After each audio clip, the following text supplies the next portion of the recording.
இன்றைக்கி சண்டேனாலே வந்து எங்களுக்கு வெளியே போகிறது ஒரு மேண்டேட்ரி ஆயிடுச்சு. எப்போவுமே இந்த பொள்ளாச்சி சைடு இல்லைனா இந்த திம்பம் ஆசனூர் போகிறோமே, இந்த டைம் கொஞ்சம் டிஃப்ரெண்ட்டாக போகலான்னு பிளான் பண்ணியிருந்தோம். கேரளா சைடு போகலாம் அப்படின்னு பிளான் பண்ணியாச்சு. ரொம்ப நாளாக வந்து எங்களுக்கு இந்த ஸ்நேகதீரம் போகணும் அப்படின்னு ஆசை. சரி இன்னைக்கு வந்து சீக்கிரமாக கிளம்பிட்டோம். அங்கே போகிற வழியில் லஞ்சுக்கு வந்து ஒரு மலபார் ரெஸ்டாரண்ட்டில் தான் ஸ்டாப் பண்ணியிருந்தோம். ஒரு மலபார் பிரியாணியும் நான்வெஜ் மீல்ஸும் சாப்பிட்டுட்டு அங்கேருந்து ஒரு ½ ட்ராவலில் வந்து பீச்சுக்கு வந்து நாங்கள் ரீச் ஆகிட்டோம். நாங்கள் வந்து பீச்சோட என்ட்ரன்ஸ்க்கு அங்கே போகலை, ஏன்னா அங்கே வந்து நல்ல ரஷ்ஷாக இருந்தது. இங்கே வந்து பார்த்திங்கன்னா இதுக்கு முன்னாடி ஸ்டாப் பண்ணிட்டோம். இங்கே வந்து கொஞ்சம் ஒரு மாதிரி ப்ரைவேட் பீச் மாதிரி நல்லா இருந்தது, பெருசாக கூட்டமே இல்லை.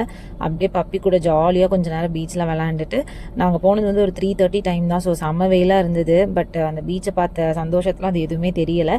அப்படியே ஒரு 5:30 வரைக்கும் விளாண்டுட்டு அப்படியே சன்செட்டையும் வந்து பீச்லேயே பார்த்துட்டு அப்படியே கொஞ்சம் நேரம் டைம் ஸ்பெண்ட் பண்ணிவிட்டு அகெயின் வந்து ரிட்டன் ட்ராவல் கிளம்பிட்டோம். வரும்போது அப்படியே நைட் டின்னரும் வந்து வெளியவே சாப்பிட்டுட்டு அப்படியே வீட்டுக்கு வந்துட்டு முடிச்சிட்டோம்.